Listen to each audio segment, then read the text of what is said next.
Olá pessoal, tudo bem com vocês? O papo de hoje está na telinha. Vamos falar sobre a TRPL, a ISA-CETEP, TRPL 4. Vou falar um pouquinho sobre os resultados, também comentar aqui sobre os dividendos e depois a gente termina com um papo um pouco macro para o setor, que é juros, curva de juros, inflação e análise técnica lá no finalzinho. Bom, sem mais delongas, pessoal, vamos passar aqui para o disclaimer e eu vou para aquela telinha. Acho que eu posso voltar para a mesma telinha, né? O histórico de fundamentos e os resultados. Então, a ISA-CETEP, créditos aqui para o Felipe, da Infomoney, tá? Ele diz que lucrou mais que, viu o lucro mais que dobrar no terceiro TRI, a 390 milhões aproximadamente. Quando eu olho para o histórico aqui recente dela, a gente percebe que de 2020 para 2021 não teve ali um bom ano. Tá, a gente vê um resultado financeiro aqui ruim da companhia, então alguns impairments, eu acho que seria ali o termo correto, tá? E 2022 não é diferente, então uma companhia que não tinha no seu histórico aqui resultados tão negativos aqui no financeiro. A gente também observa que com a estabilização da inflação também não tem ali aquele crescimento de lucro, já que as empresas sempre põem uma margenzinha acima, um BDIzinho em cima, e as tarifas são reajustadas via IPCA, tá? Então é importante essa dinâmica que eu vou comentar logo, mas nos resultados, pessoal, a gente vê uma empresa que, quando eu coloquei esse histórico aqui de maneira pertinente de 2016 para cá, por quê? 2015 e 2016 nós tivemos, principalmente nesses 12 meses, né, nós tivemos uma alta da inflação. Tá? E a empresa conseguiu ir muito bem nesse período. Tá?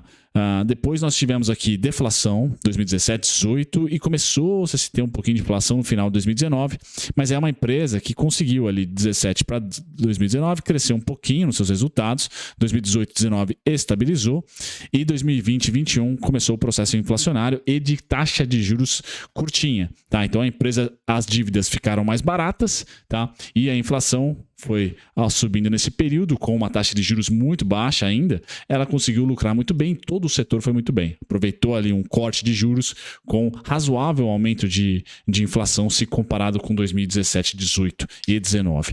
Esse foi o melhor cenário de todos, né? As margens aumentaram novamente e agora 2022, 2023 principalmente, a gente deve ver uma murchada. A gente já viu aqui de 2020 para 2021 uma murchada, tá?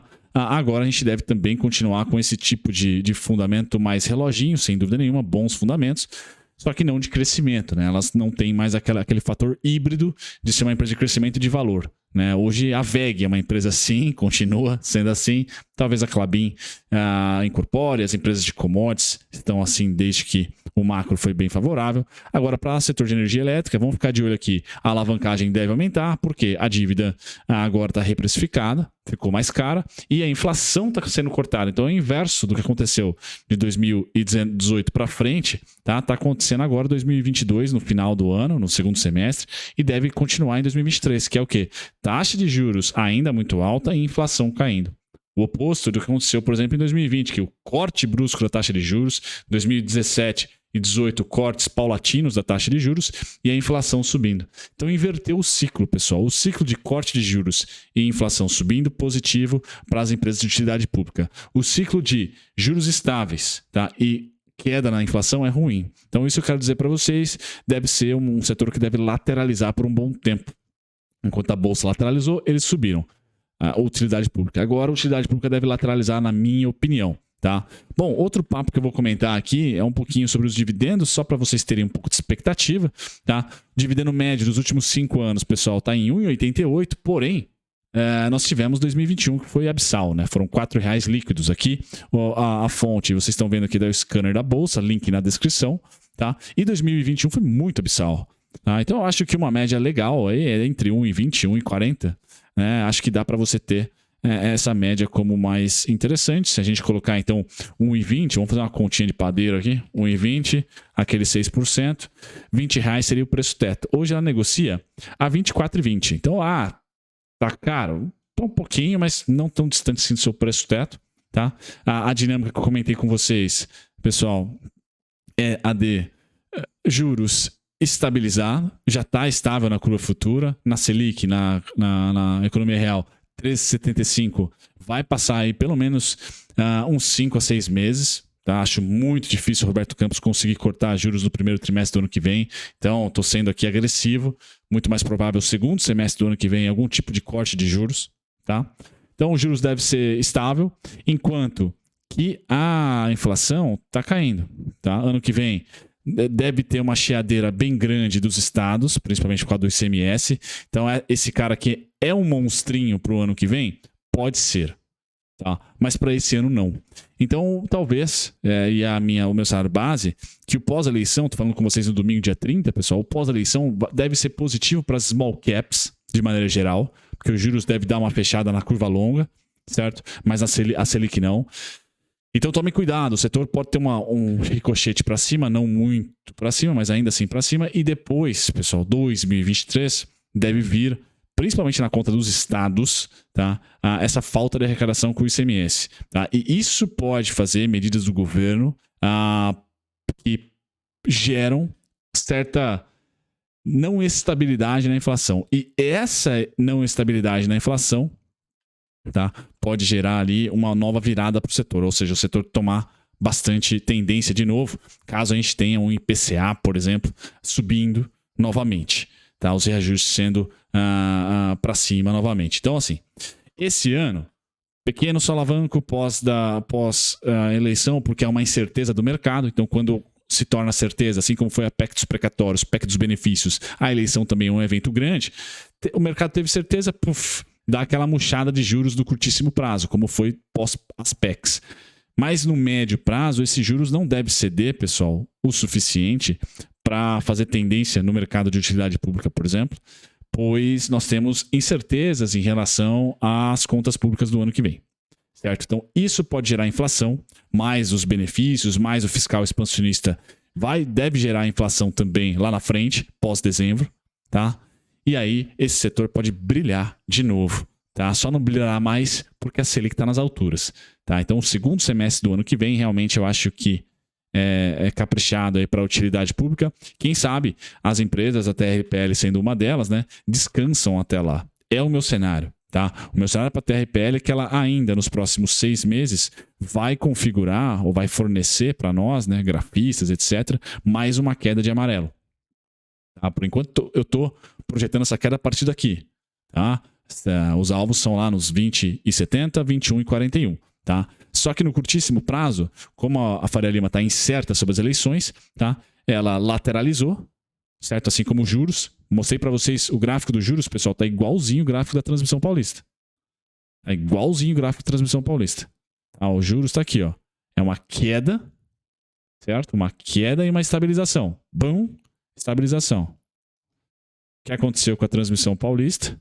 Queda e estabilização. Parar. Beleza. Tá? Onde eu acho que pode a TRPL pode dar um beijo ali para novas vendas? Aqui, ó. 25,35, 25,97, 26,19. E aí, a partir dos 26,19, por exemplo, mais uma pedrada amarela. Tá? Mais uma queda. É isso que eu estou imaginando. Tá? Porque os juros não vai ceder o suficiente, pessoal, porque há ainda muitas incertezas. Principalmente com o orçamento aprovado para o ano que vem. Tá? Bem, e com a eleição apertada do jeito que está, os resultados daqui a pouco vão sair, os dois candidatos prometeram coisas mais populistas, aumento de salário, coisa curta, então, populista não, né? Deram mais cartadas pró-inflação, o que é positivo para o setor, mas pró-abertura de juros também. Então, essa dinâmica, tá? Vamos ver quem corre primeiro. Até dezembro, eu acho que os juros corre primeiro, tá? Os juros vai para cima. Vai para cima não, né? Estabiliza, tá? O que é ruim é a inflação continua caindo, por causa das medidas vão até dezembro. Tá? Agora, para o ano que vem, eu acho que se inverte. Eu acho que a inflação corre primeiro e aí os juros estabiliza, porque a gente já está muito alto, né? Não tem porquê, nenhuma economia aguenta 13,75, tá? Por muito tempo. Certo, pessoal? Então, o cenário base, vamos lá ser otimistas. Um rápido solavanco para cima e depois queda. Tá? É isso que eu imagino. Dentro desse ano já pode vir quedas aí. Tá? E aí, ano que vem, a gente vai depender de condições macro incertas. Tá? Então, a gente deve ter esse ano aqui mais uma altinha e a manutenção dos 23,53, 23,56 como mínima, tá? E 25,37, 25,97, 26,19 como máxima. Tá? Então, a gente mantém um cenário de consolidação. Topo, mínima, a gente fica aqui dentro. tá? Fazendo esse movimento que eu estou dizendo que é o cenário base. Tá? Agora, para 2023, principalmente o primeiro semestre, que eu não acho que o Roberto Campos vai cortar juros de jeito nenhum, tá? E a inflação, ela vai até dar um solavanco para cima, tá? Mas não o suficiente para manter esses ativos aqui interessantes. Aí eu acho que a gente vai cair, tá? E aí sim, no segundo semestre a gente pode ter a inflação voltando a ceder ou não surpreendendo, e aí o Roberto Campos, sem senhor, pode começar os seus cortes de juros. Beleza? Cortando juros, esse pessoal sobe de novo se o crescimento econômico estiver robusto, com a inflação razoavelmente bacana, aí essa empresa é show. Pessoal, isso eu estou falando para tático, né? Para quem é tático. Para quem é holder, sensacional. Bolsa em queda, turbulência do caramba e a TRPL lateral. E esse momento de lateralização é muito bom para você holder, que você compra próximo nos mesmos preços todos os meses. Eu vou trazer para vocês, voltar para o gráfico, tá? Lateralização, para quem não tem afinidade com gráfico, eu vou pôr num gráfico semanal, onde cada velhinha dessa é um gráfico semanal. A gente percebe que isso é lateralização. Então, é o cenário que eu imaginava, que a gente ia lateralizar, tá? Porque a inflação para de subir, tá certo? E os juros atingiu um nível muito restritivo. Então, vale mais a pena você ir para renda fixa. O dinheiro sai aqui da utilidade pública e vai para a renda fixa. Mas nós tivemos esse movimento, pessoal, quando? Pós-período inflacionário de 2015 2016. Chegamos lá em 2017, o que aconteceu em 2017? Começou a cortar juros, certo? E a inflação começou a subir quando? 2018, 2019, um pouquinho de inflação. Tendência. Então, acho que a última lateralização, pessoal, ela ocorreu, vou pegar aqui mais ou menos, tá? Ela ocorreu aqui em 113 semanas. Tá? 113 semanas. 791 dias. Tá? Essa já dura, tá? 93 semanas. Tá? Então, mais um pouquinho, não muito, né? Assim, é o que eu estou falando para vocês, pessoal. Mais um semestre de lateralização é o cenário que eu projeto. Vocês que são mais antigos do canal sabem que eu sou um tipo de analista que fala muito que a história rima, ela não se repete, mas ela rima. Então, eu acho que vai rimar, né? Rompeu para baixo aqui das mínimas do ano passado, é hora de comprar. Rompeu para cima, compra menos. Quem é holder? Vende umas calls, porque não deve ter tendência, não deve ser fácil o cenário macro para o setor no curto prazo. Beleza? Um grande abraço, até o próximo vídeo. Tchau, tchau.